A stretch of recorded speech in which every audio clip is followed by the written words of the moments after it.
ఏదైనా ఒక విషయం మనకి నిజంగా సరి అయిన రీతిలో అర్థం కావాలి అంటే బోధించే వ్యక్తి, అంటే మనకు ఆ విషయాన్ని తెలియచేసే వ్యక్తి అనుభవంతో చెప్పే వ్యక్తి బాగా చెప్పగలడు, వినే వ్యక్తికి అది బాగా అర్థమవుతుంది. అంటే అనుభవం లేకుండా చెప్పొచ్చు, అందంగా చెప్పొచ్చేమో, కానీ అనుభవించిన వ్యక్తి చెప్పేటప్పుడు ఆ మాధుర్యం వేరుగా అనిపిస్తూ ఉంటుంది. ఇప్పుడు మనం పరిశుద్ధ గ్రంథంలో ఇలాంటి సందర్భాలు కనుక మనం ఆలోచన చేస్తే, అనుభవించి చెప్పిన వారి మాటలు ఒకవేళ మనం వింటుంటే కొన్నిసార్లు మనకి క్యాజువల్గా అనిపించవచ్చు, కొన్నిసార్లు మాత్రం నిజమే, అంటే అలాంటి పరిస్థితులు మనం ఫేస్ చేసినప్పుడు నిజమే, ఈ విషయం నాకు ఇప్పుడు అర్థమైంది, దాని వెనుక ఎంత బాధ ఉంటుందా, లేదా దాని వెనుక ఎంత ఆనందం ఉంటుందా అని మాట్లాడుకుంటూ ఉంటాం.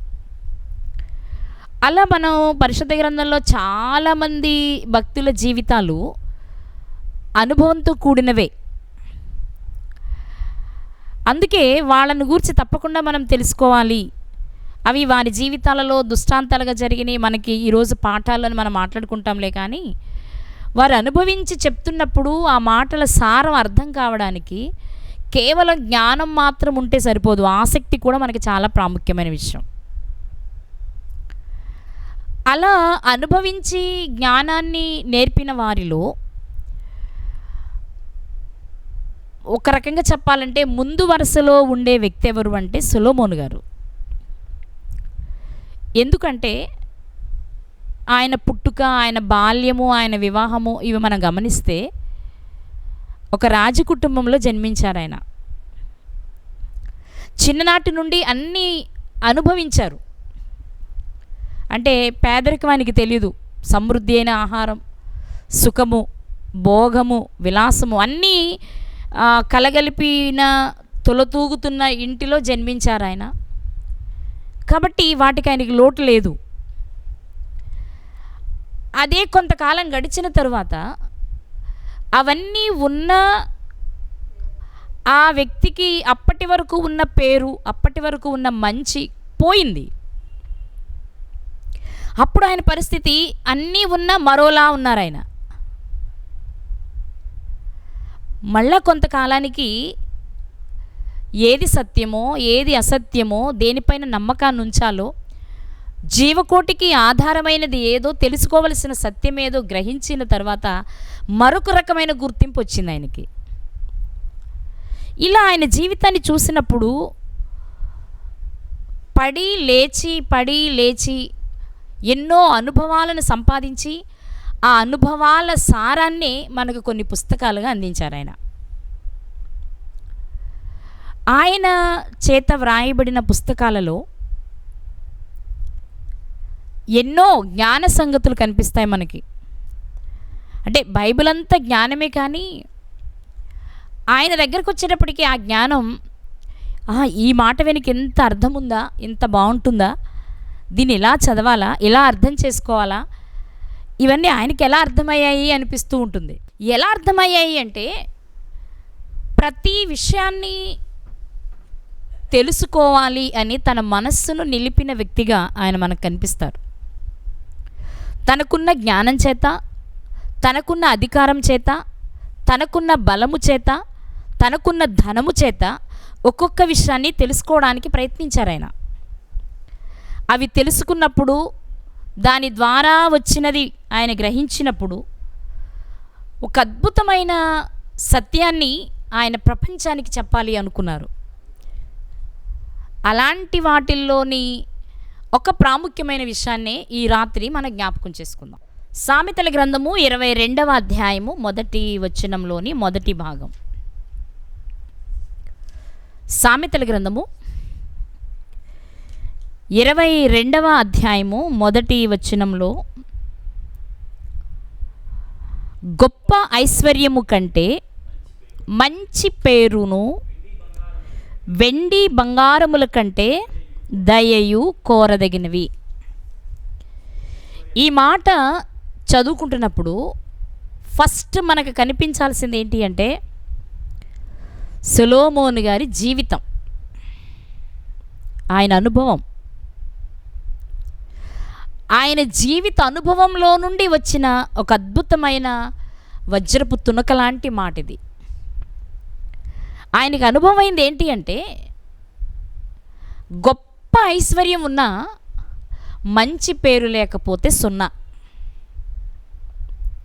వెండి బంగారాలు ఉన్నా దేవుని దయ మనుషుల దయ లేకపోతే సున్నా. కాబట్టి నిన్నెవరైనా ఏదైనా కోరుకో అని అడిగినప్పుడు మంచి పేరు కొరకు నేనేం చేయాలి, నాకు వెండి బంగారాలు అక్కర్లేదండి, గొప్ప ఐశ్వర్యం అక్కర్లేదండి, నలుగురితో మంచిగా ఉండి మంచిగా చనిపోతే చాలు, ఇది ఎవరైనా కోరుకోగలిగి దీని కొరకు ఎవరైనా ప్రయాసపడగలిగితే దానికి మించింది లేదు అని ఆయన తన అనుభవం ద్వారా చెప్తున్నమాట. నిజంగా ఈ రోజుల్లో మనుషులను మనం ఆలోచన చేస్తే మంచి పేరు కోసం ప్రయాసపడేవారు ఉన్నారా? మంచి పేరంటే యథార్థంగా మంచిని చేసి ఆ పేరు పొందేవాళ్ళు. అంటే నేను ఇది చేస్తే నలుగురిలో నేను గొప్పగా కనబడతాను అని నలుగురి గొప్ప కొరకు మెప్పు కొరకు జీవపు డంబాన్ని ఆశించి చేయడం కాదు. యథార్థ హృదయంతో ఇది మంచి పని, ఎవరు మెచ్చుకున్నా మెచ్చుకోకపోయినా ఈ మంచి పని నేను చేస్తే దేవుడు నన్ను మెచ్చుకుంటారు, దేవుడు నన్ను మంచివాడంటారు, కాబట్టి దేవుడు మెచ్చుకునే పని చేయాలనే ఉద్దేశంతో చేసేవారు ఉన్నారా అంటే లేరనే చెప్పాలి. ఈరోజు మనుషులు ఎలా అయిపోయారు అంటే, గొప్ప ఐశ్వర్యము కాకపోయినా కొంతైనా సంపాదించుకోవాలి అని పరిగెత్తేవారిగానే ఉన్నాం తప్ప, ఇదంతా వ్యర్థమే కదా, ఇదంతా ఇక్కడ విడవలసిందే కదా, మన వెనక వచ్చేది ఒకటే కదా, మన వెనక వచ్చేదాని కొరకు కదా మనం ప్రయాసపడాలి అనే ఆలోచన ఈరోజు క్రైస్తవులకు లేకపోవడం అనేది చాలా బాధాకరమైన విషయం. అందుకే తన అనుభవంతో సొలొమోను గారు చెప్తున్న మాట ఏంటో తెలుసా, ఐశ్వర్యము కంటే కాదు, గొప్ప ఐశ్వర్యము కంటే కూడా మంచి పేరు మంచిది, కోరదగినది. ఐశ్వర్యము, గొప్ప ఐశ్వర్యము మనకి బైబిల్ గ్రంథంలో కూడా చాలామంది కనిపిస్తారు. ధనవంతులు, బహుధనవంతులు, భాగ్యవంతులు, ఐశ్వర్యవంతులు, శ్రీమంతులు కనిపిస్తారు. ఇవి ఎన్ని ఉన్నా ఈ పేరు కలిగిన వారు, గొప్పవారు, ధనవంతులు, భాగ్యవంతులు, ఐశ్వర్యవంతులు అని పేరు కలిగిన వారి కంటే కూడా మంచివాడండి అనిపించుకోవడమే శ్రేష్టమైందట. ఎలా చెప్తున్నారు ఆయన విషయాన్ని? అనుభవం. ఎందుకంటే గొప్ప ఐశ్వర్యమును కలిగిన వారే సొలొమోను గారు. బైబిల్ గ్రంథంలో అబ్రహాము గారు కనిపిస్తారు బహుధనవంతునిగా, యోబు గారు కనిపిస్తారు బాగా ఆస్తి కలిగిన వానిగా. మనం అలా చూసుకుంటూ వెళ్తే చాలామంది ధనవంతులు కనిపిస్తూనే ఉంటారు. క్రొత్త నిబంధనలో బర్నబా గారు మంచి ధనవంతుడిగా కనిపిస్తారు. అయితే ఎంత ధనమున్నా ఎంత ఐశ్వర్యం ఉన్నా మంచి పేరు చాలా ముఖ్యం. అంటే ఐశ్వర్యం ఉండొచ్చు ఉండకపోవచ్చు, కానీ మంచి పేరు మాత్రం తప్పకుండా సంపాదించుకోవాలి. మంచి పేరు మాత్రం తప్పకుండా సంపాదించుకోవాలి. ఎందుకు? మన వెంట వచ్చేది అదే. ఈరోజు మనుషులుగా మనం చేస్తున్న పొరపాటు ఏంటి అంటే, మన వెంట రావు ఇవి అని తెలిసిన వాటి కొరకు ప్రయాసపడుతున్నాం, పరిగెడుతున్నాం. మనం ఎంత సంపాదించుకున్నా మనతో బంగారం వస్తుందండి? మనతో బంగారం వస్తుందా? నాకు తెలిసినంత వరకు ఒకవేళ ఎంత బంగారం పెట్టుకున్నా మనం చనిపోయినప్పుడు మన ముక్కునున్న ముక్కు పుడక ఎంత ఉంటుంది? చాలా చిన్నగా ఉంటుంది కదా. అది దాన్ని ఏమంటారు, పావు తులము కంటే తక్కువ, అసలు అది లెక్కలోనికి రాదేమో, అంత చిన్న ముక్కు పుడకను కూడా వదిలిపెట్టరు మట్టి చేసేటప్పుడు. ఎందుకని? అది మన వెంట రాదు అని ఒక పాఠాన్ని నేర్పిస్తుంది మనకి. అది ఎందుకు? మట్టిలో కలిసిపోతుంది కదా, కలిసిపోవడం ఎందుకు అంత విలువైంది, బయటికి తీస్తే మనం ఉపయోగించుకుంటాం కదా అనుకుంటాం. అంటే పెద్ద పెద్ద హారాలు మిగిలిన వాటి గురించి నేను మాట్లాడట్లా, అవి ఓకే, కానీ చిన్న వాటిని కూడా వదిలిపెట్టనప్పుడు, అది మన జీవితంలో జరిగినప్పుడు మనకు తెలియకపోయినా మన ముందు వారి జీవితంలో జరుగుతున్నప్పుడు, చిన్న ముక్కు పుడకను కూడా వదిలిపెట్టలేదు, రేపు నా పరిస్థితి కూడా ఇంతే కదా, అంటే అది నా వెంట రాదు. పోనీ ధనం వస్తుందా? బాగా ధనాన్ని సంపాదించిన తర్వాత కట్టల మీద ఏమైనా పేర్చి పడుకోబెడతారా శవాన్ని? కాదు కదా, కాదు కదండి. ఎక్కడెక్కడ దాచినవి, ఒకవేళ చనిపోయిన వ్యక్తి ఆ పంచికట్టులో కొంగును దాచిన, చీర కొంగుకు కట్టి ముడివేసిన వాటిని కూడా విప్పేసుకుంటాం. ఎందుకంటే చనిపోయిన వ్యక్తికి అవి ఉపయోగపడవు, అతని వెంట వెళ్ళవు, అతని ఆత్మ వెంట వెళ్ళవవి. ఈ సత్యం అందరికీ తెలుసు. అసలు ఈ సత్యము ఒక్క క్రైస్తవులనే కాదు, అన్ని మతాల వారికి, అన్ని రకాల కులాల వారికి సత్యం తెలుసు. ఎందుకంటే మనిషి అన్నవాడెవడు తన వెంట దీనిని తీసుకుపోడు అని తెలిసినా చేసేదేంటి అంటే ఆగి, మరి వెండి నాతో రాదు, బంగారం నాతో రాదు, వజ్ర వైడూర్యాలు నాతో రావు, ధనము నాతో రాదు, వెలగల వస్త్రాలు నాతో రావు, నేను కన్నవారు నన్ను కన్నవారు నాతో రారు, మరి నా వెంటొచ్చేదేంటి అని ఎప్పుడైనా కూర్చొని ఆలోచించాలి కదా. ఈ లోకంలో బ్రతుకుతున్న నేను మరణించి వెళ్ళిపోయేటప్పుడు నాతో వెంట పెట్టుకుని వెళ్ళేది ఏంటి అని కనుక ఆలోచన చేస్తే తప్పకుండా ఆన్సర్ దొరుకుద్ది. మన వెంట వచ్చేదేంటో. అప్పుడు మనం ఏం చేయొచ్చు అంటే, ఓకే ఇది నా వెంట వచ్చేది కాబట్టి ఇప్పుడు నేను కష్టపడితే నేను ప్రయాసపడవలసిన దేని కొరకు అంటే నా వెంట వచ్చేదాని కొరకు అనుకుని దానిని సంపాదించుకోవడానికి మనిషి ప్రయత్నం చేయాలి, పరిగెత్తాలి. అవునా కదా? కానీ అసలు నా వెంట వచ్చేదేంటనే ప్రశ్నే మనం వేసుకోం. ఇక ప్రశ్నే లేనప్పుడు సమాధానంతో పని లేదు కదా.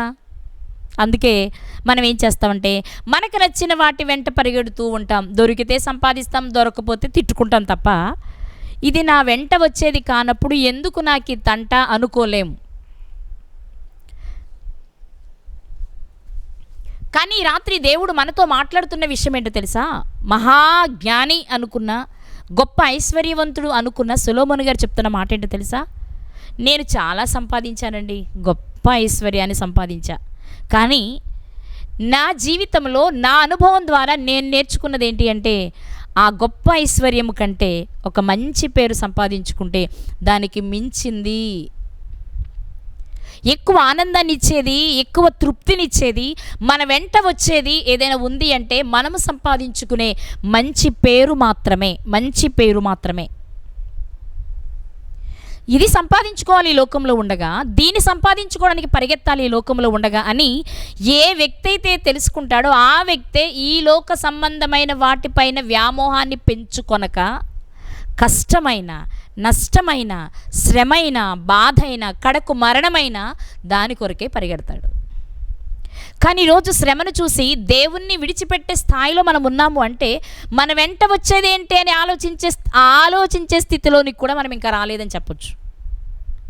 ఈ రాత్రి దేవుడు మనతో మాట్లాడుతున్న విషయం, బైబిల్ గ్రంథంలో చాలామంది ధనవంతులు కనిపిస్తారండి, కానీ సొలొమోను గారి భాగ్యం ఎంత గొప్పది అంటే ఒక మాటను మనం చూడొచ్చు. దినవృత్తాంతముల 2వ గ్రంథము 9వ అధ్యాయము 7వ వచనం. ఇదే విషయము రాజుల 1వ గ్రంథము 10వ అధ్యాయంలో కూడా కనిపిస్తుంది మనకి. నీ సేవకుల భాగ్యము మంచిది. చాలండి, సేవకులే గొప్ప భాగ్యము. నిన్ను చూడడం, నీ ముందు ఉండడం, నీ దగ్గర పని చేయడమే వారికి గొప్ప భాగ్యం. అంటే ఈయనంత భాగ్యవంతుడు,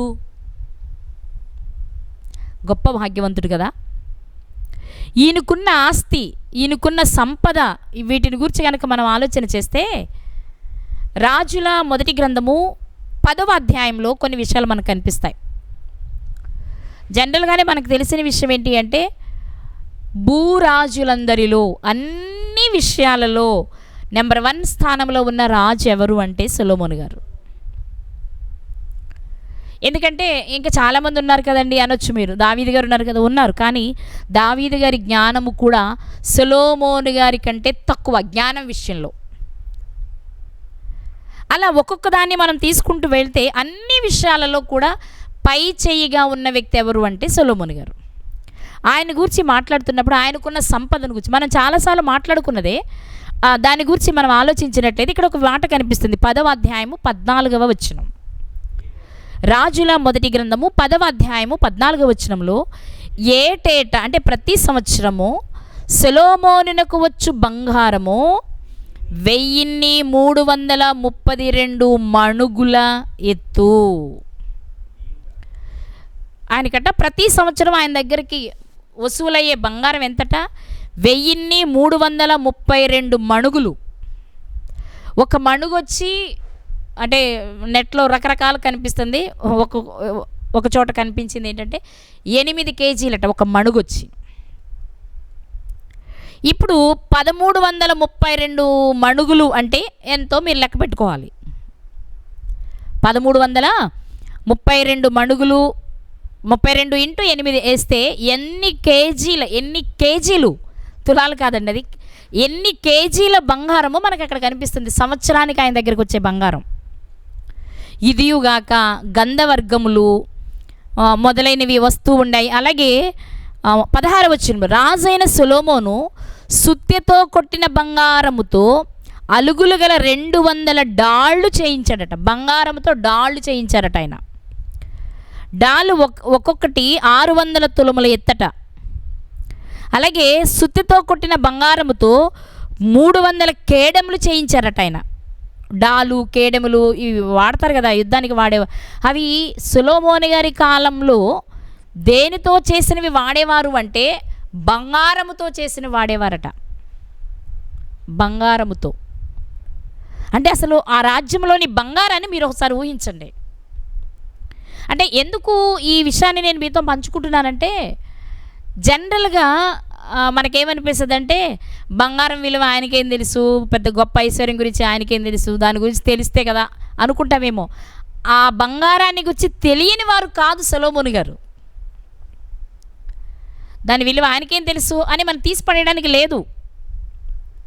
ఎందుకంటే ఆయన కాలంలో ఆయన రాజ్యానికి వచ్చే బంగారం ఎంతో ఇక్కడ లిస్ట్ ఇచ్చేశారు. ఎన్ని మడుగులు వస్తుంది, ఆయన దగ్గర డాళ్ళు ఎన్ని ఉన్నాయి, ఆయన దగ్గర కేడములు ఎన్ని ఉన్నాయి అనేవి మనకి ఇక్కడ కనిపిస్తుంది. అలాగే 18వ వచనం వచ్చేటప్పటికి, రాజు దంతము చేత సింహాసనము చేయించి సువర్ణముతో దాన్ని పొదిగించెను.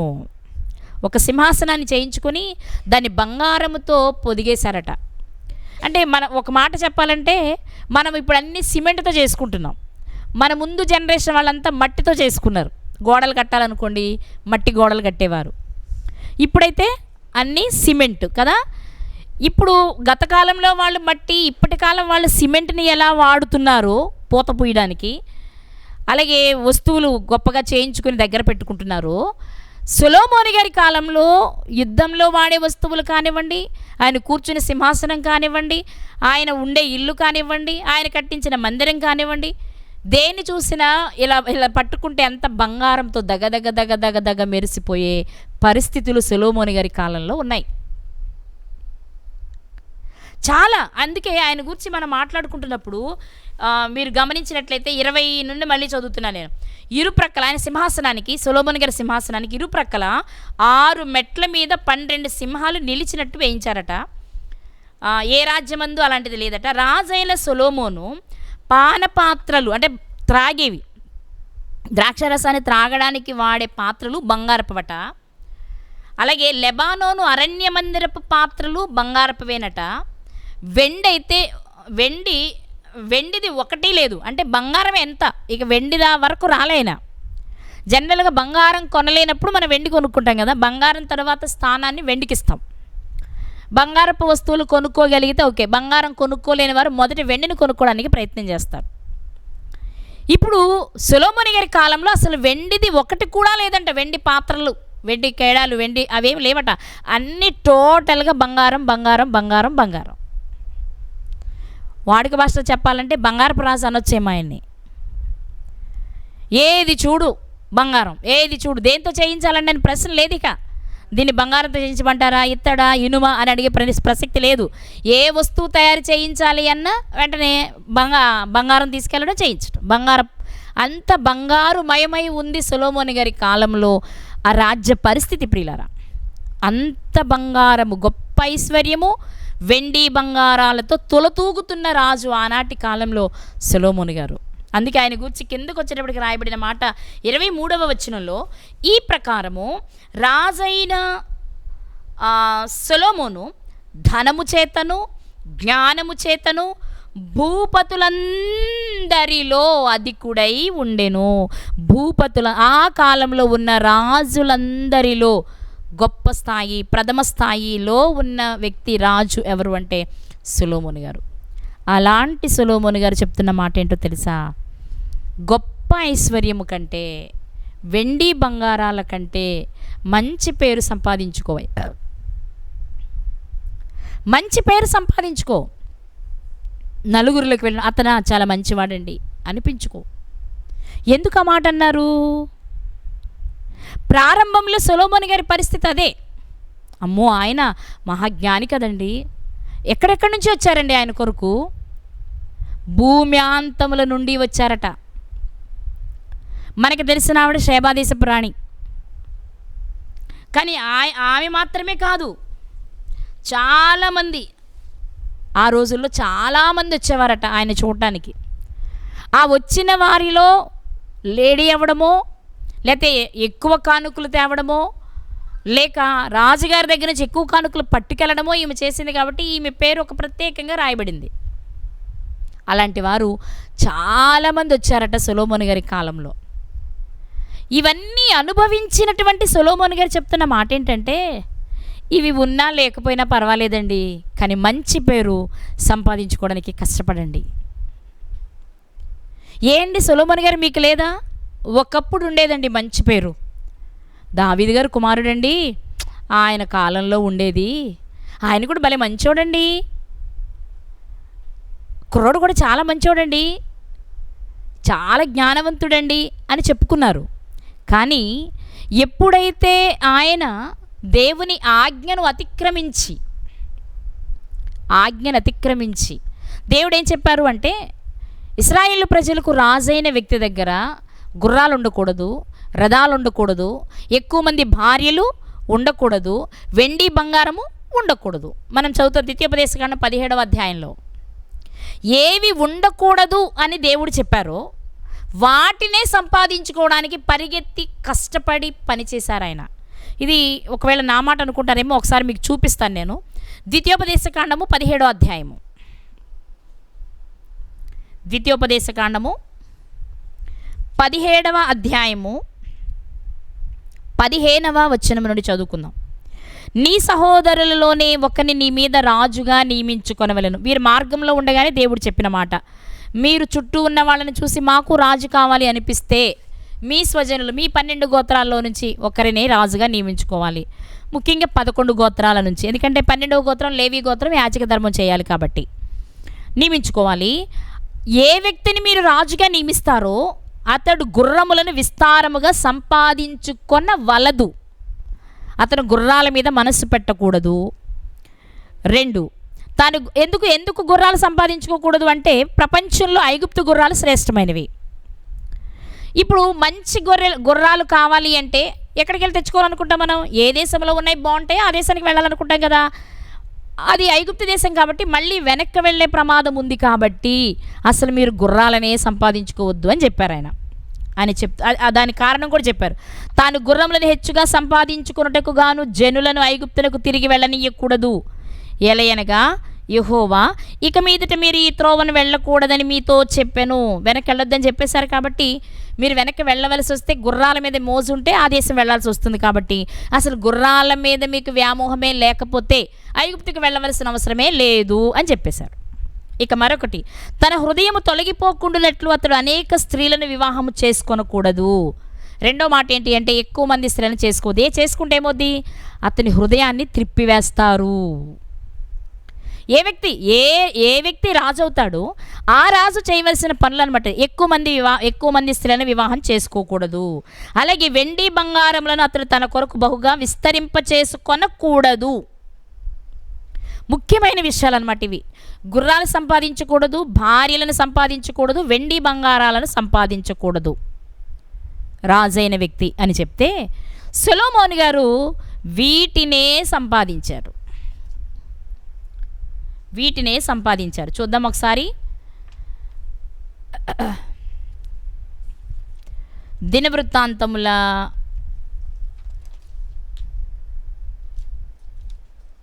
2వ గ్రంథము 1వ అధ్యాయం దినవృత్తాంతముల 2వ గ్రంథము 1వ అధ్యాయము 14వ వచనం నుండి చదువుకుందాం. 14. సొలొమోను రథములను గుర్రపు రౌతులను సమకూర్చెను. ఎన్ని? 1400 రథములను 12,000 గుర్రపు రౌతులను అతనికి ఉండెను. వీరిలో కొందరిని అతడు రథములుండు పట్టణములో ఉంచెను, కొందరిని తన రాజసన్నిధిని ఉంచుటకు యెరూషలేములో ఉంచెను. ఏవి దేవుడు సంపాదించుకోవద్దు రాజుగా ఉన్న వ్యక్తి అని చెప్పారో అవే ఆయన సంపాదించుకున్నారు.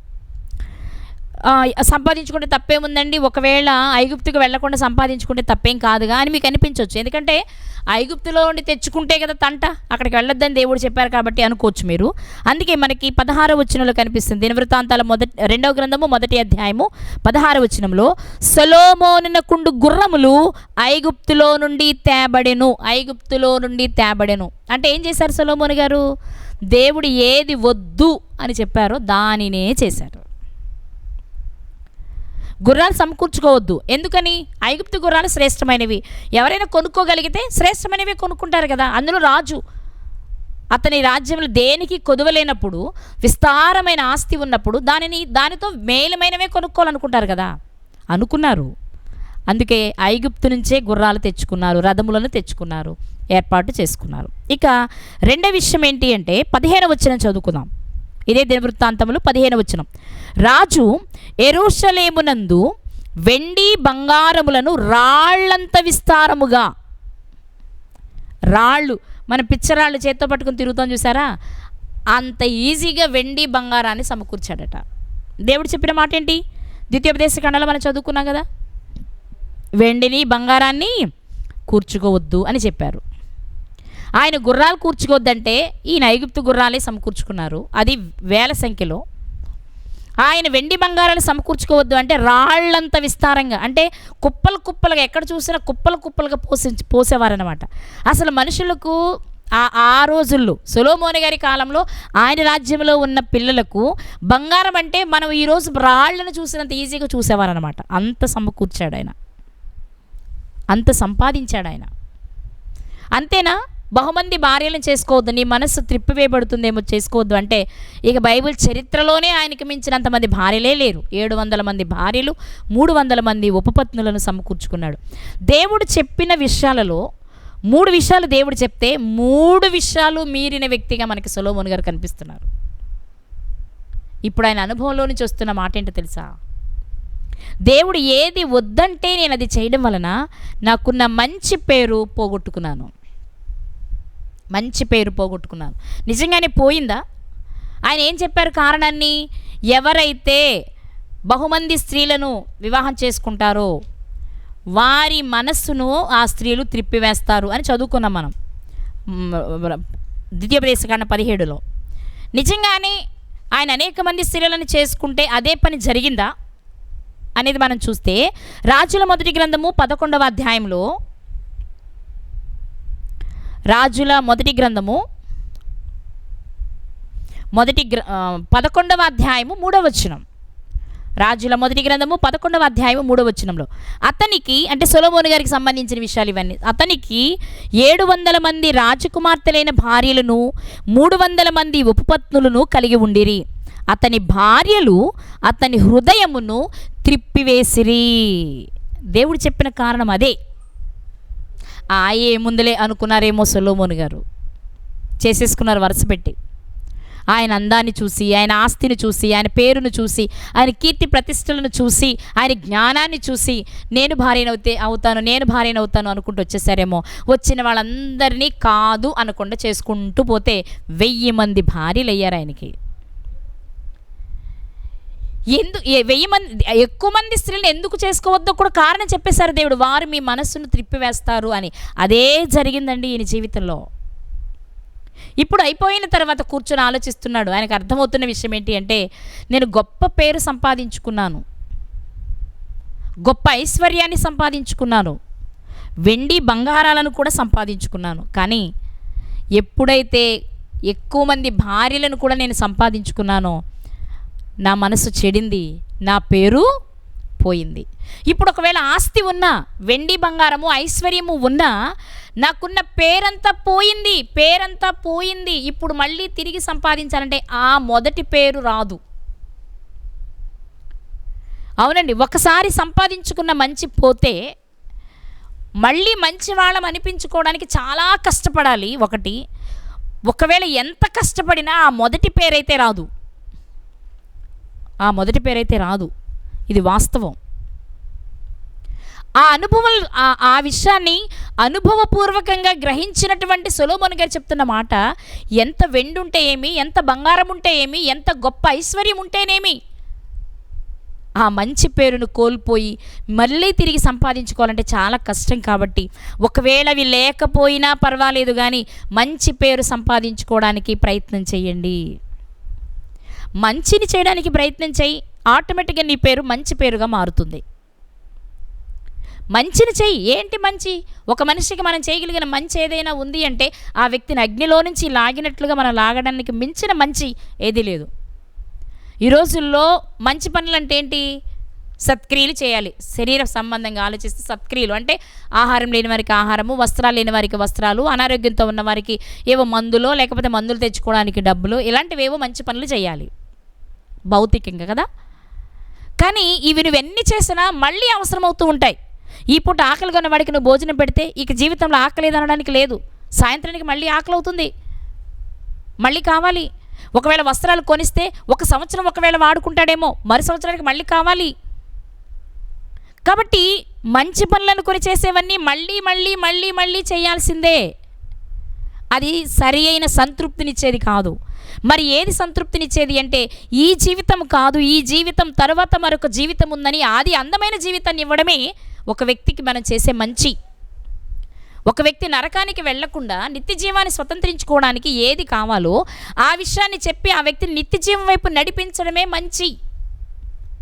ఆ మంచి ఎవరు చేస్తారో ఆ వ్యక్తికి ఉన్న పేరు మంచి పేరుగా మిగిలిపోతుంది. అతను చేసే క్రియలను బట్టి అతని పేరు మంచి పేరుగా చరిత్రలో మిగిలిపోతుంది. ఇది సంపాదించుకోండి. ఒకవేళ మొదటి నుండి మీకు ఆ మంచి ఉంటే దానిని కొనసాగించేలా చేయండి తప్ప దాన్ని పోగొట్టుకోవద్దు. పోగొట్టుకుంటే తిరిగి సంపాదించుకోవడం కష్టం. ఒకవేళ వచ్చిన మొదటి పేరు మరలా రాదు. ఇది అనుభవంతో చెప్తున్న మాట అండి. ఎందుకు ఇన్నిసార్లు నేను అంటున్నాను అంటే, ఆ మంచి పేరును పోగొట్టుకున్న సొలొమోను గారు ఎంత బాధపడకపోతే ఒక విషయాన్ని 2 సార్లు రాస్తారు. ఒక విషయాన్ని 2 సార్లు మాట్లాడుతున్నాము అంటే అది చాలా అవసరమనో చాలా ముఖ్యమనో మనకు అర్థమవుతుంది కదా. ముఖ్యమైన విషయాన్ని పదే చెప్తాం మనం. చాలా ముఖ్యము అనుకున్న విషయాన్ని ఎదుటివారికి చెప్పాల్సి వస్తే 2 సార్లు 3 సార్లు చెప్తాం. అంత ముఖ్యం కాదు అనుకుంటే ఒకసారి చెప్పి వదిలేస్తాం. ఎందుకు నేను ఈ మాట అంటున్నాను అంటే, ఇదే సొలొమోను గారు సామెతల గ్రంథం 22వ అధ్యాయం 1వ వచనంలోనేమో గొప్ప ఐశ్వర్యము కంటే మంచి పేరు మేలని చెప్పారు. ఇదే సొలొమోను గారు ప్రసంగి గ్రంథంలో మరొక మాట చెప్పారు. ఒకసారి అది చూద్దాం. ప్రసంగి గ్రంథము 7వ అధ్యాయము 1వ వచనం. ప్రసంగి గ్రంథము 7వ అధ్యాయము 1వ వచనం. సుగంధ తైలము కంటే మంచి పేరు మేలు. మళ్ళీ అదే చెప్తున్నారు ఆయన. ఇంతకు ముందేమో గొప్ప ఐశ్వర్యము వెండి బంగారాల కంటే మంచి పేరు మేలన్నారు. ఇప్పుడు ఆ సరసన చేరుస్తున్న మరొక మాట ఏంటో తెలుసా? సుగంధ తైలము కంటే కూడా మంచి పేరే మేలు. అంటే మీకు అర్థమయ్యే భాషలో చెప్పాలి అంటే, ఒక త్రాసులో ఒకవైపు ఐశ్వర్యాన్ని, వెండిని, బంగారమును పెట్టి అదే వైపు సుగంధ తైలమును కూడా పెట్టి మరొక వైపు మంచి పేరు పెడితే అవే తేలతాయట. మంచి పేరే కిందకుంటుందట, బరువు ఉంటుందట. అంత శ్రేష్టమైందా మంచి పేరు? అవును. ఎందుకంటే అది మాత్రమే మన వెంట వచ్చేది.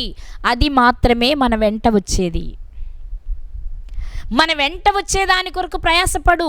నీ వెంట వచ్చేదానికి, అవును కదా, నువ్వు పట్టుకెళ్ళేది అదే అని తెలిస్తే, నీకు అర్థమైతే దాన్ని తీసుకొని వెళ్ళడానికి ఎంత బలహీన స్థితిలో ఉన్నా, ఎంత పేదరికపు స్థితిలో ఉన్నా ఒక ఆత్మను రక్షించడానికి నీ వంతు పరిగెడతావు. పౌలు గారు చెప్తారు, ప్రతి సంఘంతో ఆయన చెప్పే మాట అదే, మీ విషయంలో నేను పరిగెత్తిన పరుగు వ్యర్థము కాలేదు. గలతీ సంఘంతో చెప్తారు, కొరింథీ సంఘంతో చెప్తారు. అంటే పరిగెత్తారు ఆయన. ఎందుకని? నాకున్న సమయం కొంచెమే, ఈ కొంచెం సమయంలో నేను కేవలం నడుస్తూ వెళ్తే నేను అనుకున్న దానిని రీచ్ అవ్వలేను. కాబట్టి పరిగెత్తాలి. దేనికి? ఒక మంచి పని చేయడానికి.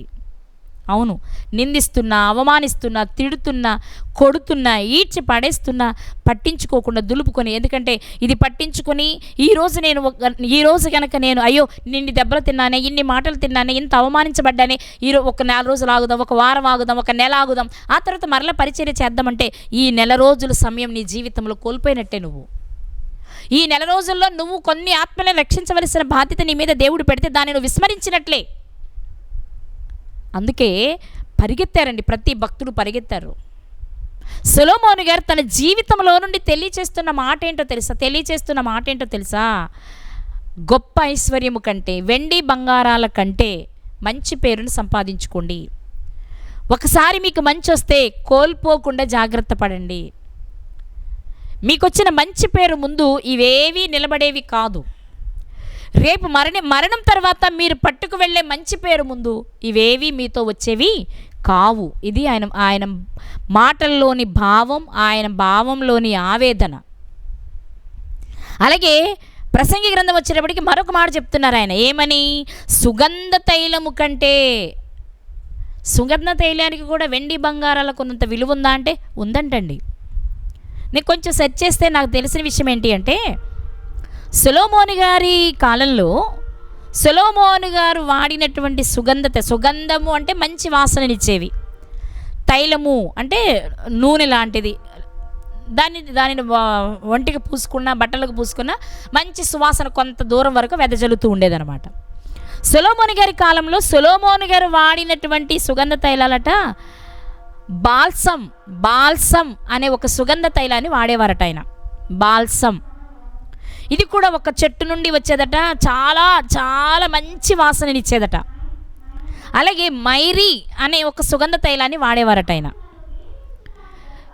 ఇవి ప్రపంచంలోనే పేరుగాంచినవి, రాజులు, గొప్ప ధనవంతులు మాత్రమే వీటిని వాడగలిగేవారట. అంత కాస్ట్ అట.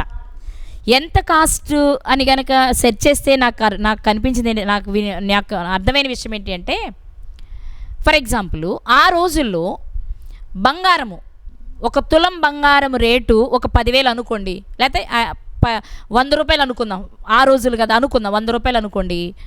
ఈ బాల్సం అనేది కొంచెం ఒక 10 ml లేకపోతే 15 ml ఎంత ఉండేదంట అంటే, 100 రూపాయలు బంగారపు ఖరీదైతే బాల్సము సుగంధ తైలము 200 రూపాయలు ఉండేదట.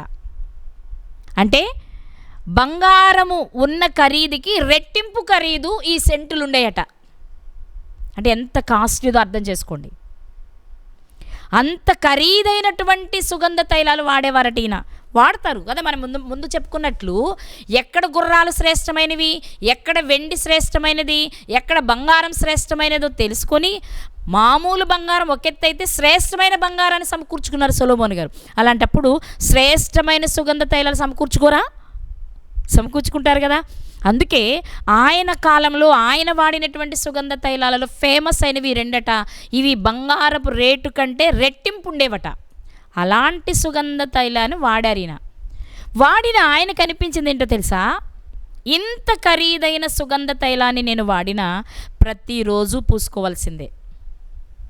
ఈ పూట రాసుకున్నాను కదా, ఇక నా జీవితం అంతా ఇది సరిపోద్ది అనుకోవడానికి లేదు. ఈ రోజుకు మాత్రమే, అది కూడా సాయంత్రం లోపే. మళ్ళీ సాయంత్రానికి చెమట వాసనే, దుర్గంధమే. మళ్ళీ స్నానం చేయాలి, మళ్ళీ సెంటు కొట్టాలి, మళ్ళీ సువాసననిచ్చే సోపులే వాడాలి. ఆయనకు అర్థమైంది ఏంటో తెలుసా? ఎంత ఆస్తి ఉన్నా అది మన వెంట రాదు, కాబట్టి మంచి పేరు మేలు. ఎంత సువాసననిచ్చే పౌడర్లు, సువాసననిచ్చే తైలాలు, సువాసననిచ్చే సెంటులు వాడినా మన దేహం నుండి వచ్చేది దుర్గంధమే. కాబట్టి ఈ సువాసన కంటే మంచి పేరు అనే సువాసన మనం మరణించినా మన తరపున వెదజల్లుతూనే ఉంటుంది పరిమళాన్ని అనే సంగతి జ్ఞానముతో ఆలోచించి అర్థం చేసుకున్న సొలొమోను గారు తెలిపిన విషయం అండి ఇది. అందుకే ఆయన వాడుతూ ఈ రెండు సందర్భాలలో కూడా ఒకే విషయాన్ని చెప్పారు ఆయన. గొప్ప ఐశ్వర్యము కంటే మంచి పేరు, సుగంధ తైలము కంటే మంచి పేరు. అంటే గొప్ప ఐశ్వర్యము, వెండి బంగారము, సుగంధ తైలము ఒకవైపున పెట్టి మరొక వైపున మంచి పేరు పెడితే, వీటిల్లో మన వెంట వచ్చేది, మనం వెళ్ళిపోయినా మన గురించి చెప్పేది కేవలం మంచి పేరు. అంటే ఒక్క విషయం మీరు గుర్తుపెట్టుకోవాలి. మనం చెప్పుకున్న వెండి బంగారము, ఐశ్వర్యము, సుగంధ తైలములు ఈ లోకంలో మాత్రమే, మనం కాటికి వెళ్ళే వరకు మాత్రమే మనతో ఉంటాయి. వీడు గొప్పోడండి, చాలా ఆస్తి ఉందండి, వీడండి కాస్ట్లీ సెంట్లు వాడాడండి అని చెప్పుకుంటారు తప్ప మన మరణానంతరం అవి మనకెందుకు పనికిరావు. కానీ మరణించక మునుపు మనకి ఈ లోకంలో ఖ్యాతిని తెచ్చేది, మరణించిన కాటికి చేర్చేది, కాటికే కాదు మన ఆత్మ ఎక్కడుంటుందో లేకపోతే మన ఆత్మ వెళ్ళిపోయినా మన పేరు చిరస్థాయిగా నిలిపేది ఏది అంటే మనం చేసే మంచి పని, దాని ద్వారా వచ్చే మంచి పేరు. అందుకే సొలొమోను గారు అనుభవించి తను కోల్పోయినది మనం కోల్పోకూడదు అని ఒక విషయాన్ని తెలియచేస్తున్నారు. ఆ విషయం ఏంటి అంటే మంచి పేరు సంపాదించుకోవడానికి ప్రయత్నం చేయండి సోదరుడా, సోదరి అని. ఎందుకు సంపాదించాలి మంచి పేరు? ఎంత మంచి సంపాదిస్తే మాత్రం గుర్తుపెట్టుకుంటారు ప్రజలు? మనుషులు గుర్తుపెట్టుకోక్కర్లేదు. గుర్తుపెట్టుకునే వాళ్ళు పెట్టుకుంటారు, పెట్టుకునే వాళ్ళు మానేస్తారు. కానీ నిన్ను చూస్తున్న దేవుడు నువ్వు చేసే మంచి పనిని బట్టి నీకు ప్రతిఫలం ఇస్తారు. నీ క్రియలు ఆయన దృష్టికి మంచిగా కనబడడానికి అవకాశం ఉంది. అవును, అందుకే మనకి అపోస్తులైన యోహాను గారు ఒక మాట సెలవిస్తున్నారు. ఒకసారి ఇది చూసుకొని ముగించుకుందామండి మనం. ప్రకటన గ్రంథము 14వ అధ్యాయము 13వ వచనం. ప్రకటన గ్రంథము 14వ అధ్యాయము 13వ వచనంలోని చివరి మాట, వారి క్రియలు వారి వెంట పోవునని ఆత్మ చెప్పుచున్నాడు. వారి క్రియలు వారి వెంటే పోతాయి. మంచి క్రియలు చేశాడా అవే వెళ్తాయి. చెడ్డ క్రియలు చేశాడా అవే వెళ్తాయి. మనము చేసే క్రియలు మన వెంట వస్తాయి కాబట్టి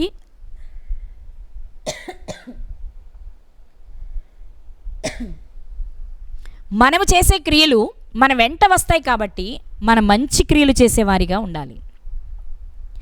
ఎప్పుడైతే మంచి క్రియలు చేస్తామో మనకు మంచి పేరు వస్తుంది. ఈ మంచి పేరు సంపాదించుకోవడానికి నీకు వెండి అక్కర్లేదు, బంగారం అక్కర్లేదు, ఏమీ అక్కర్లేదు. మంచి మనసు ఉంటే చాలు. అవునండి, మనిషి దగ్గర వెండి బంగారాలు లేకపోయినా మరణించినా మాట్లాడుతున్న నీతిమంతులున్నారు, భక్తులున్నారు. బైబిల్ గ్రంథంలో మనకు కొంతమంది మంచి పేరు సంపాదించుకున్నవారు కనిపిస్తారు. మనకి మంచి పేరు సంపాదించుకున్నవారు, ఫర్ ఎగ్జాంపుల్ మనం ఆలోచన చేస్తే అననీయ గారు, అంటే పౌలు గారికి బాప్తిస్మ ఇచ్చినటువంటి అననీయ గారు అక్కడున్న యూదులందరి చేత మంచి సాక్ష్యాన్ని, మంచివాడని మంచి పేరు పొందిన వ్యక్తి. అతని దగ్గర ఆస్తులు ఉన్నాయా అంటే మనకు పెద్ద కనిపించవు, కానీ ఒక మంచి పేరుని సంపాదించుకున్నాడు. ఈ రోజుకి ఆ పరిమళం వెదజల్లుతూనే ఉంది.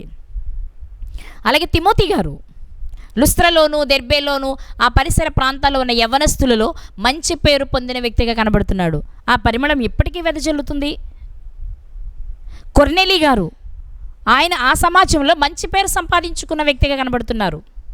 అలాగే 7 శిష్యులు, మనకు తెలుసు కదా, అపోస్తులు ఏర్పాటు చేసిన 7 శిష్యులు మంచి పేరు పొందినవారు. అలాగే బర్నబా గారు మంచి పేరు కలిగి సత్పురుషుడు అని వ్రాయబడిన ఆయన గురించి. ఈరోజు వాళ్ళల్లో ఎవరిని మనం కదిపినా సుగంధమే వెదజల్లుతుంది తప్ప దుర్గంధం రాదు వాళ్ళ నుంచి. నిజమండి. బర్నబా గారి జీవితాన్ని ఈ మధ్యకాలంలో మనకి ధ్యానం చేసుకున్నాం. బర్నబా గారి జీవితాన్ని చూస్తే ఉన్న ఆస్తిని కూడా అమ్మేసి అపోస్తలుల పాదాల దగ్గర పెట్టేసిన వాడు. దాని మీద ఆయనకి వ్యామోహం లేదు.